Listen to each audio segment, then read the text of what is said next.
It's important that you follow the proper procedure in preparing to start up a centrifugal pump. The preparation procedure has the same two aims as all our company's procedures: safety and efficiency. Check the area around the pump and see that it's clean and free of debris.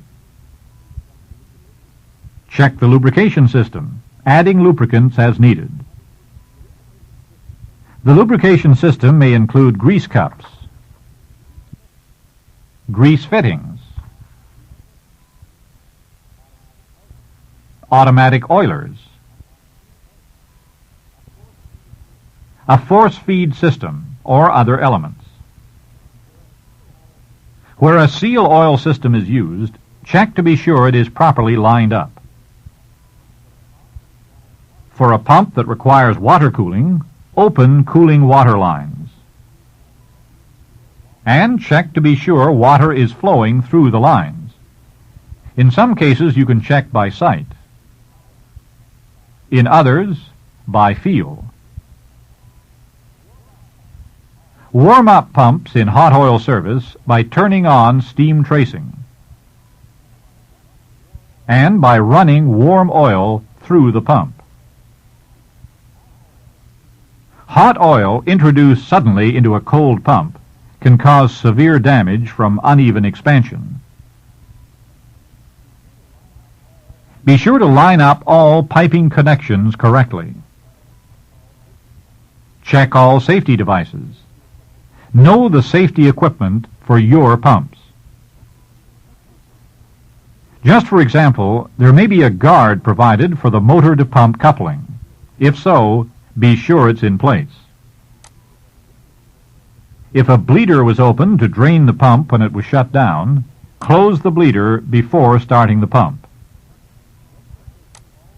When you have taken all preparatory steps, proceed with the startup. Open the suction valve completely to allow liquid into the pump. Check by briefly opening a bleeder. If no liquid flows out, look for closed valves somewhere in the suction line. Prime the pump by bleeding off vapor. For a pump taking suction from a vessel under vacuum, special priming facilities and procedures are necessary. Open the discharge valve. How wide depends on the particular pump and driver. In some cases, it should be only about 10% open. In others, it may be wide open. As a basis for deciding how wide to open the discharge valve, consider this.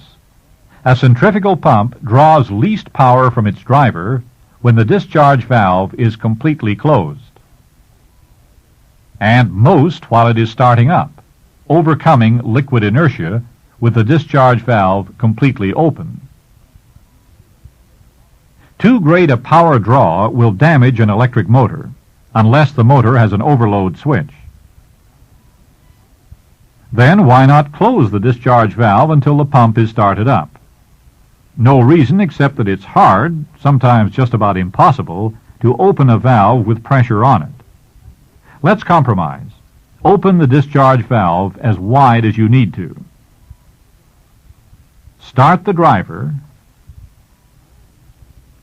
Slowly open discharge valve, if you started the pump with the valve only partly open. Watch the discharge pressure gauge. Unusual fluctuations may indicate a suction line valve partly closed and resulting cavitation. Listen for any unusual noise. If you hear any, shut down the pump.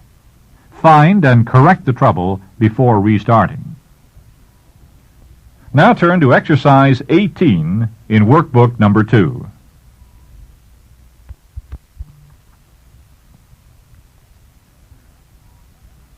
To shut down a centrifugal pump, close the discharge valve to about the same point as you opened it before startup.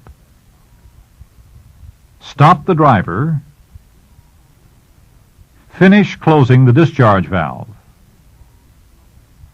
Close the suction valve. In some cases, liquid in the pump may expand or contract enough from temperature changes to damage the pump casing. In such a case, drain the pump or open a vent and leave it open. Shut off seal oil and cooling water or steam tracing.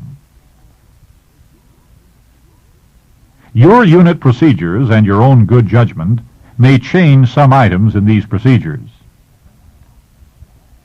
Some pumps must always be ready for immediate startup. They include pumps on automatic control and some spare pumps. A good rule for either case is, don't do anything on shutdown that would interfere with the immediate startup.